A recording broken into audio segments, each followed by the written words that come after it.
သမျှချင်းနေခွင့်ပေးပါအမြင်ွယ်ရထွက်သွားပါမယ်အသေးလူများခိုင်ကမ်းဝင်ငယ်ရဲ့အနန္တုလူချွေဝင်ပြူပါဒီတကနောက်ဆုံးနှုတ်ဆက်ချိန်မှာ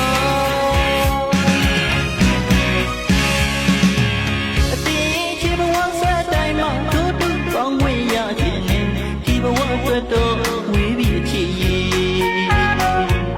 အချစ်များစွာနဲ့ကြုံတိုင်းထွက်သွားအစွန်းရောက်အောင်ချစ်ခဲ့တဲ့လူအဆုံးစွန်မဲ့တော့ဝေးမှတကယ်မမိနိုင်